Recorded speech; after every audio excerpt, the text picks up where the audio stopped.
சாப்பாட்டுக்கான தட்டுப்பாடு இருந்துகிட்டே இருக்கும். டெய்லி பாட புத்தகங்கள்லாம் எடுத்துட்டோமான்னு பாக்குறத விட சத்துணவுக்கான பிளேட்டை எடுத்து வச்சிட்டோமா அப்படின்னு செக் பண்ணி ஓடின காலம்லாம் இருக்கு.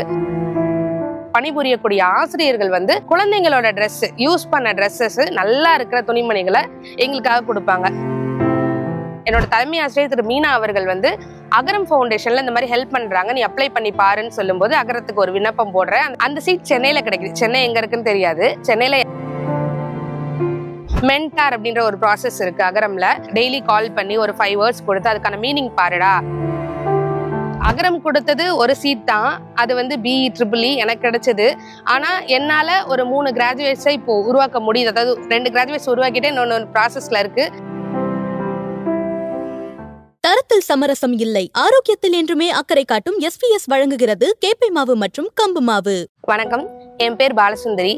நான் பிறந்த ஊர் தூத்துக்குடி மாவட்டத்துல உள்ள கோவில்பட்டி அப்படின்ற ஒரு ஊர்ல தான்.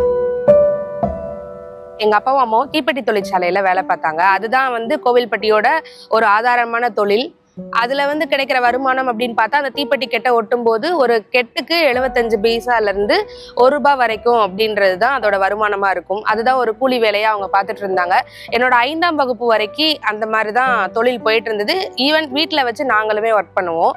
எங்க வீட்டுல யாரெல்லாம்னா எங்க அப்பா, எங்க அம்மா, எனக்கு 3 தங்கச்சிங்க, நான் மூத்த பொண்ணு. குடும்பம் ரொம்ப ஒரு வறுமையான சூழல். எல்லாருமே கேட்குற ஒரு கேள்வி, நானும் பொம்பளை பிள்ளைங்களா இருக்கு, எப்படி கரை சேர்த்த போறீங்க அப்படின்லாம் கேட்டுட்டு இருந்த காலம் அது. அந்த மாதிரி ஒரு சுச்சுவேஷன்ல தான் கோவில்பட்டியில இருந்தோம். அப்போ ஒரு வாய்ப்பு கிடைச்சிது. பெரியப்பா மூலமா நான் வேலை தரேன், இருக்கிறதுக்கு இடம் கொடுக்குறேன், அங்க வந்து உங்களால இருந்து வேலை பார்க்க முடியுமா அப்படின்னு ஒரு ஆப்ஷன் கொடுக்குறாங்க. சரி, இங்க ஒரு ஓட்டு வீட்டுல மழை பெஞ்சா ஒழுகுற வீட்டுல இருக்கிற நிலைமையில நமக்கு இருக்கிறதுக்கு தங்குறதுக்கு ஒரு நல்ல இடம் கிடைக்குதுன்னா தாராளமா போலாமே போனோம். ஆனா அங்க போய் பார்க்கும்போது தெரிஞ்சது, மளிகை கடையில வாட்டர் கேன்ஸை வந்து ட்ரைசைக்கிள்ல வச்சு அழுத்தி கொண்டு போய் டெலிவரி பண்றதுதான் அப்பாவோட வேலை. கிட்டத்தட்ட ஒரு 13 வருஷம் அப்பா அந்த வேலை பார்த்தாங்க. இதுல அம்மா என்ன பண்ணாங்கன்னா, அங்க மதுரையில சிறு தொழில்கள் நிறைய இருந்தது. மெழுகுவர்த்தி செய்யறது, அப்பளம் போடுறது, இந்த மாதிரி சின்ன சின்ன கம்பெனிஸ்ல போய் அம்மா வேலை பார்த்தாங்க. இப்படி 2 பேருமே வேலை பார்த்துமே எங்களை படிக்க வைக்கிறதுக்கு அவங்களுக்கு ரொம்ப சிரமமா இருந்தது. படிச்சது கவர்மெண்ட் ஸ்கூல்ல தான், 4 பேருமே படிச்சது ஒரு கவர்மெண்ட் ஸ்கூல்ல தான். ஆனாலுமே ஒரு சாப்பாட்டுக்கான தட்டுப்பாடு இருந்துகிட்டே இருக்கும். டெய்லி பாட புத்தகங்கள்லாம் எடுத்துட்டோமான்னு பாக்குறத விட சத்துணவுக்கான பிளேட்டை எடுத்து வச்சிட்டோமா அப்படின்னு செக் பண்ணி ஓடின காலம்லாம் இருக்கு. துணிமணி இல்லாம கஷ்டப்படுற காலங்கள்ல அரசு பள்ளியில பணிபுரியக்கூடிய ஆசிரியர்கள் வந்து அவங்களோட குழந்தைங்களோட ட்ரெஸ் யூஸ் பண்ண ட்ரெஸ்ஸஸ் நல்லா இருக்கிற துணிமணிகளை எங்களுக்காக கொடுப்பாங்க. அதுதான் நாங்க யூஸ் பண்ணிட்டு இருப்போம். ஈவன் பள்ளியில கொடுக்குற அந்த இலவச சீருடை, சத்துணவு, இலவச நோட்டு புத்தகங்கள், இலவச கல்வி, இது எல்லாமே என்னுடைய வாழ்க்கையிலும் சரி என்னோட தங்கைகளோட வாழ்க்கையிலும் சரி ஒரு முக்கிய பங்கா அது இருந்துச்சு. இந்த நேரத்துல நான் ரொம்ப கடமைப்பட்டிருக்கேன் அப்படின்னா, நான் முதல் வகுப்புல இருந்து 12ஆம் வகுப்பு படிக்கிற வரைக்கும் எனக்கு கிடைத்த அந்த சத்துணவு. ஏன்னா டெய்லி காலையில பட்னியா போனா கூட அந்த சத்துணவு ரொம்ப ஹெல்ப்ஃபுல்லா இருந்துச்சு. அதுக்கு இப்போ வரைக்கும் இருக்கிற எல்லா கவர்மெண்ட் பீப்புள்ஸ்க்கும் இந்த இடத்துல நான் தேங்க் பண்ணணும்னு விருப்பப்படுறேன். அது கண்டினியூஸா இன்னும் கிடைக்கணும், வறுமை கோட்டுக்கு கீழே இருக்கிற நிறைய பசங்களுக்கு அது வேணும்ன்றதுனால அது தொடரணும் அப்படின்ற ஒரு ஆசை எனக்கு இருக்கு. இதுதான் வந்து பள்ளி படிப்பை நான் கன்டினியூ பண்றதுக்கான ஒரு காரணம், அந்த சத்துணவு, இலவச நோட்டு புத்தகங்கள். இப்படியே நான் படிச்சுக்கிட்டே இருக்கேன். ஒரு 9ஆம் வகுப்புல இருந்து 12ஆம் வகுப்பு வரைக்கும் ஒரு பெண்கள், அதாவது வெள்ளி விதியார் மாநகராட்சி பெண்கள் மேல்நிலைப் பள்ளி மதுரை மாவட்டத்துல இருக்கு. அந்த பள்ளியில தான் என்னுடைய அந்த 9ல இருந்து 12 வரைக்கும் நான் படிக்கிறேன். அந்த காலகட்டங்கள்ல 10ஆம் வகுப்புல நான் நல்ல மார்க் வாங்குறேன். 470 மார்க் வாங்கும்போது எனக்கு ஒரு சூழ்நிலை என்ன அப்படின்னா, எங்க அப்பா சொல்றாங்க, 4 பிள்ளைங்களையும் டிகிரி படிக்க வைக்கணும்னு எனக்கு ஆசை, ஆனா என்னால படிக்க வைக்க முடியுமான்னு தெரியல, இப்ப வீடே கஷ்டப்படுற சூழல்ல இருக்கு, பாலிடெக்னிக் போனேன்னா ஒரு 2 வருஷத்துல படிச்சுட்டு அப்புறமா சம்பளம் வாங்கிடலாம்ல அப்படின்ற ஒரு நிலைமை எங்க அப்பாக்குள்ள எங்களுக்குள்ள ஒரு டிஸ்கஷன் போகுது. ரிசல்ட்ஸ் வர்றதுக்கு முன்னாடி அந்த டிஸ்கஷன் போகுது. இதை வந்து நான் என்னோட ஆசிரியர்கிட்ட தெரிவிக்கும் போது திரு விஜய், அதாவது ஒரு ஆங்கில ஆசிரியர், அவர் என்ன பண்ணாரு அப்படின்னா, நீ வருத்தப்படாத, உனக்கு 11, 12 வந்து ரொம்ப முக்கியம், ஒரு டிகிரி போறதுக்கு அது பேஸ், அதை நீ விட்டுட்டேன்னா லைஃப்ல நிறைய விஷயங்களை நீ மிஸ் பண்ணி விடுவியோன்னு தோணுது. 11, 12 வகுப்புல உனக்கு என்ன செலவு வந்தாலும் சரி, எக்ஸாம் ஃபீஸா இருக்கட்டும், சின்ன சின்ன, அதாவது அரசு பள்ளியில படிக்கும்போது செலவுகள் அதிகம் கிடையாது, நம்மளோட பொருட்கள் தான் அதிகமான தேவை இருக்கும், அது எல்லாமே நான் உதவி செய்யறேன் அப்படின்னு அவங்க சொன்னாங்க. சரி, அந்த உதவியோட நான் என்னோட 11, 12ஆம் வகுப்பை கம்ப்ளீட் பண்ணிட்டு இருக்கும் போதே என்னுடைய கணித ஆசிரியரா இருக்கட்டும், நான் படிச்சது கணினி அறிவியல், அந்த ஆசிரியரா இருக்கட்டும், இன்னும் நிறைய சொல்ல முடியாத நிறைய தமிழம்மா, நிறைய ஆசிரியர்கள் வந்து எனக்கு ஒரு மோட்டிவேஷன் கொடுத்துட்டே இருந்தாங்க. 4 பிள்ளைங்க ரொம்ப கஷ்டப்படுறீங்க, நீ மூத்த பொண்ணு, நீ நல்லா படிச்சு நல்ல மார்க் வாங்கி ஒரு நல்ல நிலைமைக்கு போயிட்டேன்னா மற்ற 3 பிள்ளைங்களோட வாழ்க்கை கொஞ்சம் ஸ்மூத்தா போகும், அதை மனசுல வச்சு படின்றதை எப்பயுமே எனக்காக சொல்லிட்டே இருந்தாங்க.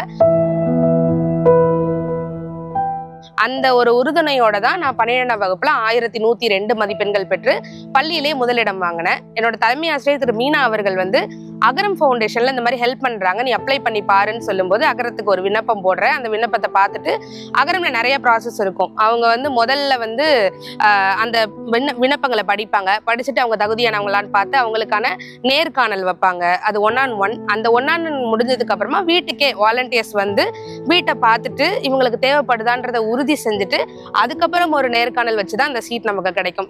இவ்வளோ பெரிய ப்ராசஸ். அதுக்காக நான் வெயிட் பண்ணிட்டு இருக்கும்போது எனக்கு ஒரு கால் வருது, இந்த ப்ராசஸ்ல எல்லாம் நீங்க செலக்ட் ஆயிருக்கீங்க, உங்களுக்கு ஒரு சீட் கிடைக்குது. அந்த சீட் சென்னையில கிடைக்குது. சென்னை எங்க இருக்குன்னு தெரியாது. சென்னையில எந்த காலேஜ், சத்யபாமா காலேஜ்ன்றாங்க, அந்த காலேஜ் எங்க இருக்குன்னு கூட எனக்கு தெரியாது. அந்த காலேஜ்ல ஒரு சீட் கிடைக்குது. அதோட வேல்யூ 8 lakhs. உங்களுக்கு அது வேணுமா அப்படின்னு ஒரு டெசிஷன் என்கிட்ட கேட்கும்போது எனக்கு அந்த கட்டத்துல அது வேணும் அப்படின்னு தோணுச்சு. அம்மா அப்பாவை கன்வின்ஸ் பண்ணேன், என்னால் போக முடியும், நான் நல்லா படிப்பேம்மா, எனக்கு இது ரொம்ப தேவை, டீச்சர்ஸ்லாம் படிக்க சொன்னாங்கல்ல, நான் போய் படிக்கிறேன் அப்படின்னு சொல்லும்போது அவங்களும் சரின்னு அக்செப்ட் பண்ணி ஊர் பேர் தெரியாத ஒரு இடத்துல கொண்டு வந்து சென்னையில கொண்டு வந்து என்னை விட்டுட்டு போனாங்க எங்க அம்மா, சத்யபாமா காலேஜ்ல. அந்த காலேஜ்ல கிடைச்ச எல்லா ஃபெசிலிட்டிஸ், அதாவது அந்த ஆர்ச்சே பெரிய ஆர்ச்சு, பார்க்கும்போதே ரொம்ப ஆச்சரியமா இருக்கும். சின்ன சின்ன வீட்டுல ஓட்டு வீட்டுல ஒரு பத்தியில வாழும்போது அது அவ்வளோ பெரிய ஆர்ச்சு, அங்க போக ரொம்ப பயமா இருந்தது. காலேஜுக்கு போனதுக்கு அப்புறம் தான் தெரிஞ்சது என் கிளாஸ்ல 40% வந்து நார்த் இந்தியன்ஸ் இருப்பாங்க, 25% வந்து ஆந்திராக்காரங்க இருப்பாங்க, 12%லேருந்து 13% மட்டும் தான் தமிழ் பீப்புள் இருப்பாங்கன்றது. அங்கே ப்ரொஃபஸர் காலையிலேருந்து ஈவினிங் வரைக்கும் வர்ற எல்லா லெக்சர்ஸுமே எப்படி இருக்கும்னா இங்கிலீஷில் மட்டும்தான் இருக்கும். நான் தமிழ் மீடியம் ஸ்டூடெண்ட், BEEE அந்த சீட்டில் தான் நாங்கள் ஜாயின் பண்ணியிருந்தேன். அப்படி ரொம்ப கஷ்டமாக இருந்தது, புரிஞ்சுக்கிறதுக்கு கஷ்டமாக இருந்தது. ஆனால் பார்த்தா நம்ம ஃபர்ஸ்ட் செமஸ்டரில் வந்து 12th சப்ஜெக்ட்ஸ் தான் நிறையா வரும். அதை வரைஞ்சு காமிக்கும் போதோ கன்வே பண்ணும் போதோ புரியுது நமக்கு அந்த கான்செப்ட், ஆனால் இங்கிலீஷாக அண்டர்ஸ்டாண்ட் பண்ணிக்க முடியல. அந்த மாதிரி ஒரு நிலைமையில இருக்கும்போது அதுக்கும் அகரம் தான் துணை பண்ணாங்க. அது என்ன அப்படின்னா மென்டார் அப்படின்ற ஒரு ப்ராசஸ் இருக்கு அகரம்ல. ஒரு 2 வருஷத்துக்கு ஒருக்க வந்து பிள்ளைங்களுக்காக மானிட்டர் பண்றதுக்காக, அவங்க கூட சப்போர்ட் பண்றதுக்காக அகரமோட வாலண்டியர்ஸை மென்டார்ஸா அசைன் பண்ணுவாங்க. 2 years ஒன்ஸ் அவங்க சேஞ்ச் ஆகிட்டே இருப்பாங்க. என்னோட ஃபர்ஸ்ட் 2 yearsல என் கூட வந்து அகாமடேட் பண்ணது என்னோட மென்டார் வந்து லக்ஷ்மி பாலா அந்த அக்கா. அவங்க வந்து ஒரு MNCல ஒர்க் பண்ணிட்டு இருந்தாங்க. அவங்க என்னை கைட் பண்ணுவாங்க, டெய்லி கால் பண்ணி ஒரு 5 words கொடுத்து அதுக்கான மீனிங் பாருடா, அதை நீ ப்ரிப்பேர் பண்ண, உனக்கு இங்கிலீஷ் பிக்கப் ஆயிடும்ன்ற ஒரு கான்ஃபிடன்ஸ் கொடுத்துட்டே இருந்தாங்க. என்னோட பேப்பர் பிரசன்டேஷன் ஃபர்ஸ்ட் நான் பண்ணது, ஃபர்ஸ்ட் பண்ண செமினாரு, இது எல்லாமே அவங்களோட கைடன்ஸ்ல தான். அவங்க வந்து ஒரு வாலண்டியர் தான், அவங்க இவ்வளோ எஃபர்ட் போடணுன்ற அவசியம் கிடையாது. அவங்க ஒரு MNCல ஒர்க் பண்றாங்க, ஆனால் அவங்களோட ஈவினிங் டைம் வந்து எங்களுக்காக ஸ்பெண்ட் பண்ணாங்க. அந்த ஒரு பேஸ் போட்டதுனால தான் என்னால் இப்போ ஒரு MNC கம்பெனியில் வேலை பார்க்க முடியுதுன்றதை நான் உறுதியாக நம்புறேன். 3rd year 4th year படிக்கும்போது ஆப்வியஸாக பிளேஸ்மெண்ட் ட்ரைனிங்ஸு, குரூப் டிஸ்கஷன்ஸு, இந்த மாதிரி நிறைய விஷயங்கள் வந்துட்டு இருந்தது. அதுக்கெல்லாமே ஒரு தைரியம் கொடுத்தது எது அப்படின்னா அகரமோட ஒர்க் ஷாப்ஸ். அகரம்லேருந்து நிறைய ரெசோர்ஸ் பர்சன் மூலமாக எங்களோட இன்ஃபீரியாரிட்டி காம்ப்ளெக்ஸ் எல்லாத்தையும் உடைக்கிறதுக்காகவும் எங்களோட ஸ்டேஜ் ஃபியர்ஸை போக்குறதுக்காகவும் நிறைய ஒர்க் ஷாப்ஸ் அரேஞ்ச் பண்ணுவாங்க.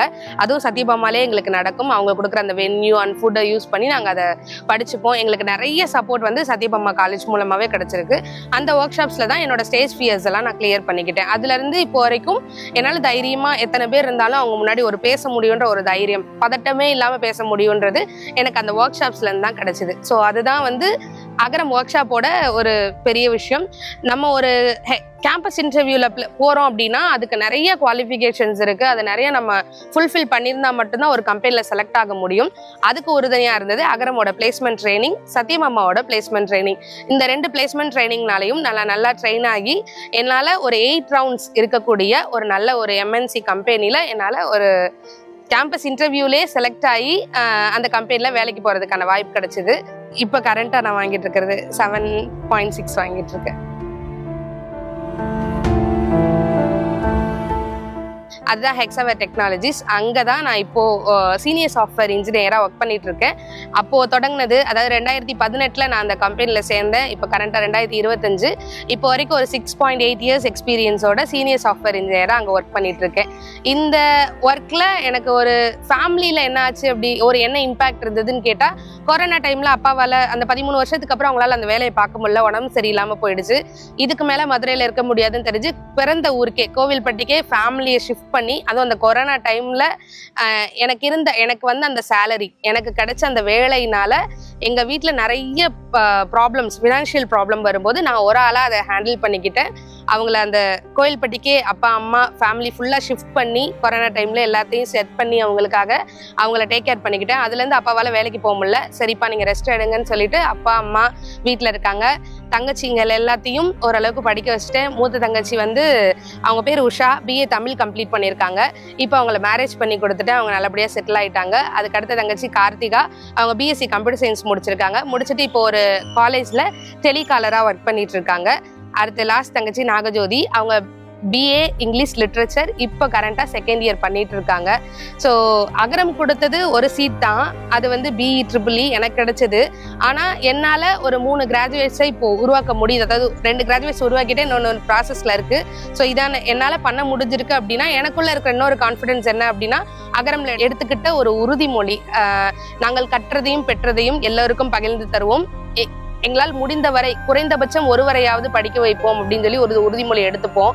அதில் நான் நினச்ச கனவுல என் தங்கச்சிங்களை 2 பேரை படிக்க வச்சுட்டேன், ஒருத்தரை படிக்க வச்சுட்டு இருக்கேன். இவங்களோட கமிட்மெண்ட்ஸ் முடிஞ்சாலும் நான் எடுத்துக்கிட்ட அந்த உறுதிமொழியை என் லைஃப் லாங் கன்டினியூ பண்ணுவேன். என்னால் முடிஞ்ச அளவுக்கு நிறைய கிராஜுவேட்ஸை நான் உருவாக்கணும் அப்படின்ற ஒரு ஆசை எனக்குள்ளே இருக்குது. எனக்கு இருக்கிற இப்போ ஒரு தைரியம் என்ன அப்படின்னா, எங்கள் அப்பா கண்ட கனவு 4 பேரையும் ஒரு கிராஜுவேட்டாக நான் பார்க்கணும்னு ஆசைப்பட்டாரு. அது நடந்ததுக்கு காரணம் அகரம்.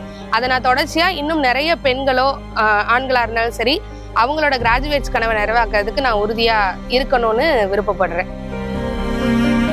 22 வரைக்கும் எனக்கு தோணலை கல்யாணம் பண்ணிக்கணும் அப்படின்ற ஒரு முடிவில் இல்லை. சரி, அப்பாவுக்கு ரொம்ப உடம்பு சரியில்லாமல் போகும்போது நமக்கு ஒரு சப்போர்ட் தேவைப்படுது அப்படின்னு தோணுச்சு. அந்நேரத்தில் எங்கள் சொந்தக்காரங்க மூலமாக எனக்கு கிடைச்ச ஒரு வரன், அவர் எப்படின்னா என்னை ரொம்ப அண்டர்ஸ்டாண்ட் பண்ணிக்கிட்டாங்க.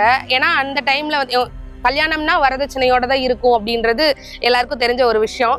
ஆனால் நான் எடுத்தோடனே சொன்னேன், என் கல்யாணம் பண்ணுறதுக்கு எனக்கு ஓகே, ஆனால் அவங்க வந்து நிறைய விஷயங்களை எனக்காக சாக்ரிஃபைஸ் பண்ணுற மாதிரி இருக்கும், பண்ணுவாங்களான்ற ஒரு கொஸ்டின் கேட்க. என்னன்னு கேட்கும்போது, நான் என்னால் வரதட்சணை கொடுக்க முடியாது, நான் என்னால் நகை தர மாட்டேன், அதே மாதிரி என்னால் வேலையை டிஸ்கன்டினியூ பண்ண முடியாது, நான் வேலையை பார்த்துக்கிட்டே தான் இருக்கணும், என் ஃபேமிலியை நான் தான் டேக் கேர் பண்ணிப்பேன் அப்படின்றது கொண்டு சொன்னேன். இந்த 3 ஆப்ஷன்ஸே அவங்க ஒத்துக்கிட்டாங்கன்னா நான் மேரேஜ் பண்ணிக்கிறேன் அப்படின்றதுல ரொம்ப ஸ்டாண்டாக நான் நிற்கும் போது அவரும் அதை புரிஞ்சுக்கிட்டு அதுக்கு நான் கண்டிப்பாக உறுதுணையாக இருப்பேன்னு சொன்னார். 2022 சொன்னார். 2 பேரும் கரம் பிடிச்சோம். அன்னையிலேருந்து இப்போ வரைக்கும் அதை காப்பாற்றிட்டு இருக்காரு. இப்போ வரைக்கும் என்னை வேலையை விடணும், இல்லை வீட்டுக்கு கொடுக்காத, என்னோட சம்பளம் இன்ன வரைக்கும் என்னோட வீடை பார்த்துக்கிறதுக்கு, என் தங்கச்சிகளை பார்த்துக்கிறதுக்கு, அவங்களோட கல்யாணத்துக்கு, அவங்களோட படிப்புக்கு, எங்கள் அப்பா அம்மாவை பார்த்துக்கிறதுக்கு, அதுக்காக மட்டும்தான் நான் செலவிட்டு இருக்கேன். அதுக்கு எந்த ஒரு விதத்துலையும் அவர் தடையாக இருந்ததில்லை. அவர் ஒரு சிவகாசியில் பிளாஸ்டிக் ப்ரொடக்ஷன் கம்பெனி இருக்குது, பாபி பேக்கேஜிங்னு. அந்த பேக்கேஜிங்கில் இன்சார்ஜாக இருக்காது, அதாவது ப்ரொடக்ஷன் இன்சார்ஜாக இருக்காங்க. நான் சென்னையில் ஒர்க் பண்ணுறேன். இப்போ ஒர்க் ஃப்ரம் ஹோம்ன்றதுனால சிவகாசியில இருக்கேன். கவர்மெண்ட் டீச்சர்ஸோட சப்போர்ட்டு, அதுக்கப்புறம் அகரமோட சப்போர்ட்டு, நிறைய உதவி கரங்கள் கிடைச்சிட்டே இருந்திருக்கு ஏறி வர்றதுக்கு. அந்த கரங்கள்லாம் கிடைக்காம போயிருந்தா பாதை மாறி இருப்பேன். ஏதோ ஒரு இடத்துல நான் இந்த இடத்துல இப்போ உட்காந்து பேசிட்டு இருக்க முடியாது. என்னோட தங்கைகளையும் இந்த இடத்துல நான் வச்சிருப்பேனா, எங்க அப்பாவை உடம்பு சரியில்லாம இருந்தவரை காப்பாத்தி கொண்டு வந்திருப்பேனான்றதும் எனக்கு தெரியல. ஃபேமிலி வேற மாதிரி போயிருக்கோம். இன்னைக்கு நாங்க நல்லா இருக்கோம்னா அதுக்கு காரணம் அந்த அகரமோட சீட் தான். தன்னார்வலர்களோட சப்போர்ட்டா இருக்கட்டும், டோனர்ஸோட சப்போர்ட், இது எல்லாமே அதுக்கு ஒரு காரணம். இன்னைக்கு இந்த இடத்துல இருக்கிறது எனக்கு ரொம்ப சந்தோஷமாவும் இருக்கு. இதே கான்ஃபிடன்ஸ் இன்னும் நிறைய பொம்பளை பிள்ளைங்களுக்கு அது கிடைக்கணும் அப்படின்னு நான் ஆசைப்படுறேன்.